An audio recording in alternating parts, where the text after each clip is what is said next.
Olá, gente, sejam bem-vindos ao nosso canal História Ativa. Sempre aqui fazendo resumo e falando aqui sobre vários assuntos, história do Brasil, história geral, e sempre procurando falar de uma forma clara, objetiva, uma maneira que você possa compreender e ajudar você na sua prova do Enem, e seja concurso público, vestibulares, até sua prova da escola aí, né? Sexto, sétimo, oitavo, nono, ensino médio em geral. E hoje vamos começar aqui uma série de vídeos que vai falar primeiramente sobre a história do Brasil, desde os tempos das grandes navegações até os dias atuais, as políticas dos dias atuais.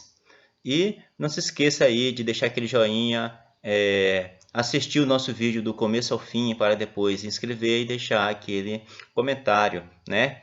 Sempre deixando as suas críticas, as suas sugestões, tudo é bem-vindo aqui em nosso canal. Mas quando falamos em descobrimento do Brasil, nós temos que voltar lá para as grandes navegações, a consolidação de Portugal, quando forma ali o seu Estado nacional. E quando a primeira coisa que vem à tona, quando se forma um Estado nacional, quando se forma uma nação, um país, é gerar riqueza para esse país. E foi exatamente o que Portugal fez. Era a busca de especiarias. E sempre procurava especiarias ali por terra, chegando ali em Gênova e Veneza, onde hoje é a Itália, né? Só que quando chegavam ali para pegar a especiaria lá nas Índias, pagava-se uma série de tributos. Sem falar ainda no saqueamento, né? Quando iam, por causa que iam a pé, porque naquela época não tinha trem, não tinha carro, não tinha nada, né? Ou ia a pé, ou ia de burro, ou de cavalo, né? E eles atravessavam ali uma vasta quantidade de terra para chegar ali em Gênova, Veneza e por ali por mar. Mas quando eles iam esse caminho, fazer esse trajeto, sempre haviam saqueadores, né, para roubar os seus produtos e também a distância, né, que não era assim uma coisa tão perto. E quando chegava ali na zona portuária de Gênova e Veneza, e ali tinha que pagar os impostos, tinha que pagar os tributos, certo? Mas Portugal ele queria fazer uma coisa diferente. Ele queria contornar a África para chegar às Índias, contornando a África, né? E será que isso foi possível? Claro que foi. Isso começou lá esse sonho começou, né, com a conquista de Celta em 1415, né? Quando os portugueses conquistaram Celta, eles viram que o sonho de contornar a África era possível, né? Ou seja, eles ali tinham pensado já em uma outra rota para chegar às Índias, contornando ali a África. E isso realmente aconteceu. Estou aqui com o meu material aqui, né? E aí fala o seguinte, que depois que Portugal conseguiu contornar o Cabo das Tormentas, né, que fica ali na ponta, ou seja, na divisa entre o Oceano Pacífico e o Oceano Índico, um local que não é à toa que chamaram de Cabo das Tormentas, porque era difícil a travessia ali, né, que tinha com muitas ilhas, muitos rochedos, também ventos muito fortes, também o mar também era muito agitado naquela região. Mas Portugal conseguiu atravessar ali e chegar às Índias, certo? E voltando com um navio carregado de especiarias. Vocês podem ver que em 1415 Portugal conquista a ilha de Celta.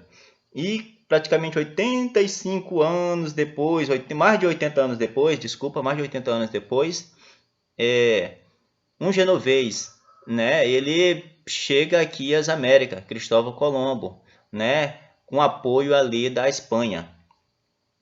E Portugal viu que Cristóvão Colombo tinha chegado à Espanha e que ele já pensou ali, como que nós vamos fazer também para conseguir um pedaço de terra do outro lado da Europa, né, que era o novo continente que estava aqui surgindo, que era as Américas.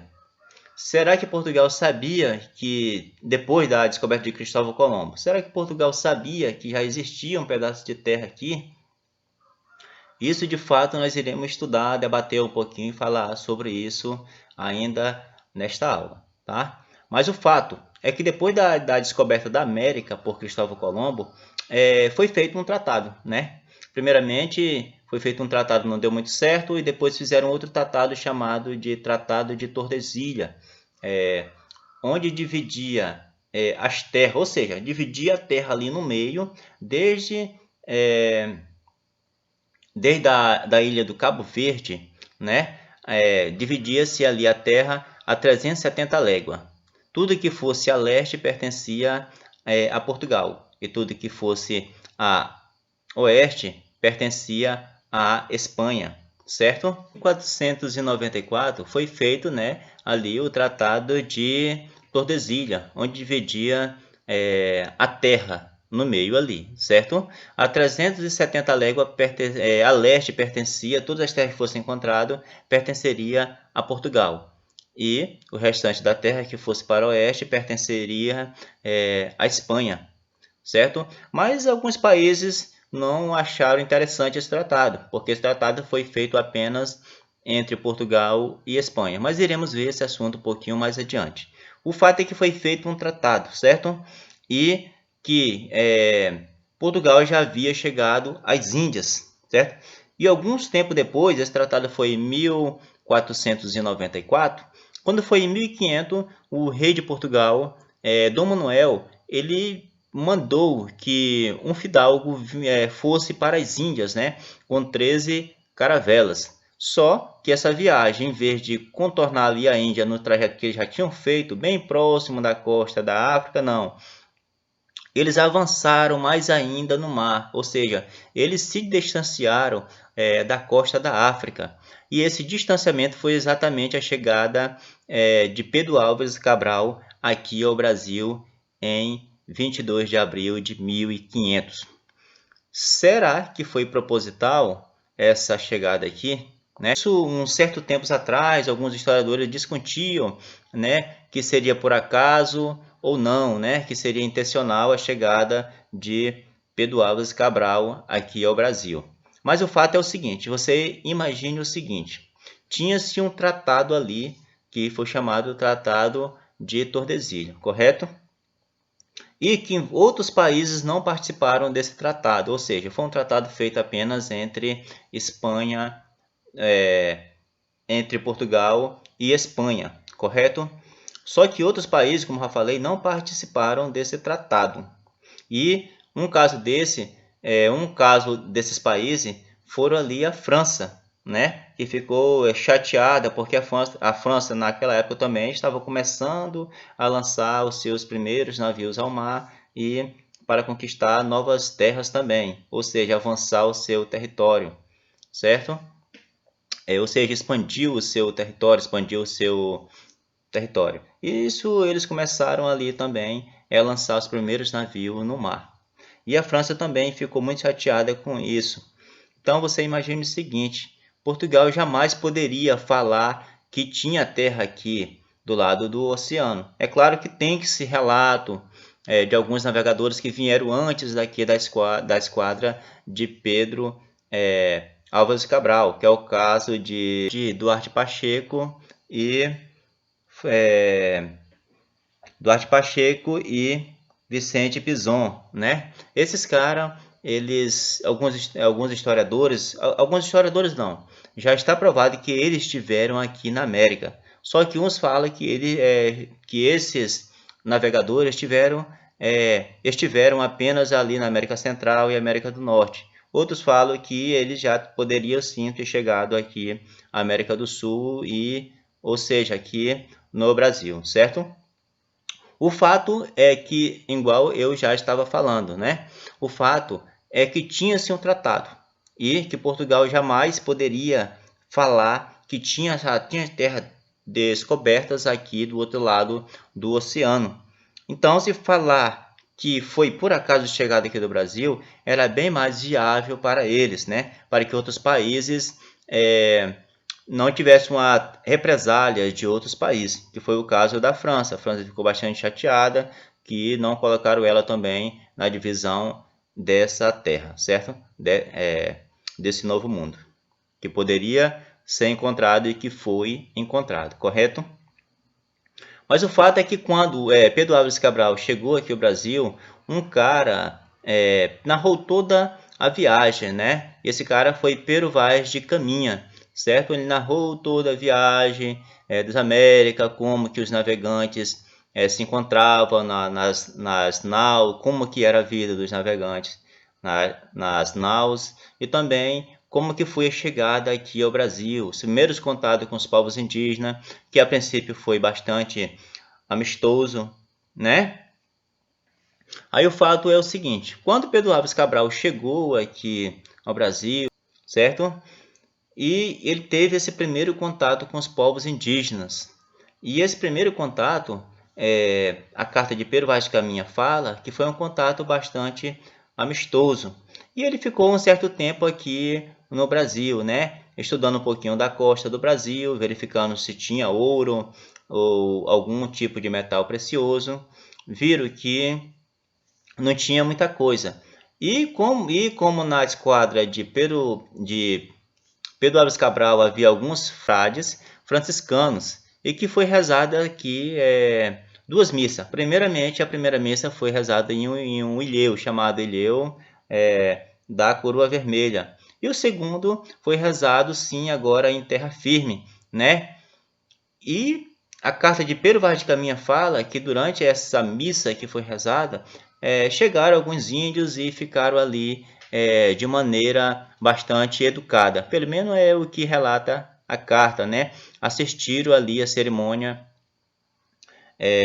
de uma certa maneira que os frades que estavam ali, os religiosos que estavam ali com eles ali, perceberam que era assim capaz de catequizar esses índios, que eles falavam que os índios não tinham alma e que precisavam ser catequizados para poder ir para o céu e toda aquela coisa toda, correto?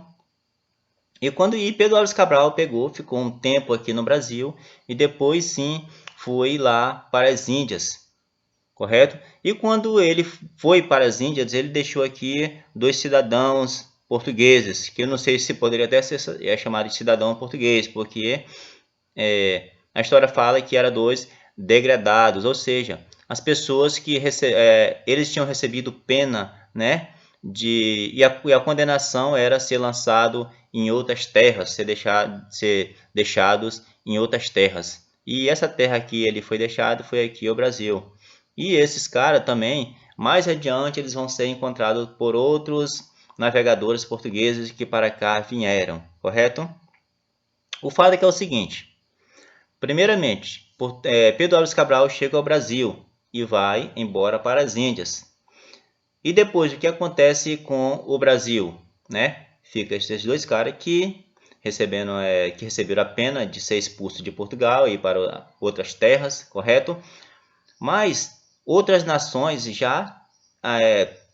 também já estavam chegando para cá. Isso tem esse relato dos franceses, né? Podemos falar principalmente aqui dos franceses que vieram para cá para contrabandear o pau-brasil, que foi o primeiro produto de exportação do Brasil.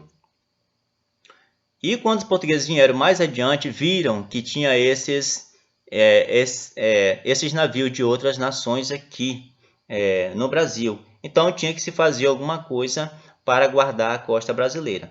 E foi chamado isso de expedição guarda-costa. Ou seja, primeiramente Pedro Álvares Cabral veio, descobriu o Brasil, certo? Depois vieram outras expedições chamadas de expedições guarda-costa, que era para proteger a costa brasileira, certo? Naquela época não era chamado ainda de Brasil, só mais adiante as terras daqui começaram a ser chamadas de Brasil. E só em 1530 é que vieram as primeiras expedições para cá, para realmente habitar as terras brasileiras e explorar o solo do Brasil, né? Principalmente com a plantação da cana-de-açúcar, que foram aqui a expedição de Martinho Afonso de Souza, né? Que trouxeram os primeiros habitantes para que realmente se fixassem residência aqui e viessem morar aqui no Brasil, que é o que nós iremos ver na próxima aula, certo? Eu espero que vocês tenham compreendido um pouquinho, tentei falar aqui de uma maneira bem lenta para que vocês realmente pudessem compreender, né? E se você tiver alguma dúvida, tiver alguma pergunta, deixe seu comentário embaixo. Não se esqueça de se inscrever no canal se você não está inscrito, porque esse é apenas um primeiro de uma série de vídeos que irá vir, né, por aí. E com certeza junto iremos fazer aqui um estudo muito importante para que você possa tirar uma boa nota aí no seu concurso público, na sua prova de Enem, na sua prova da escola, ou seja lá qualquer prova que você esteja fazendo, tá? Então, até a próxima videoaula.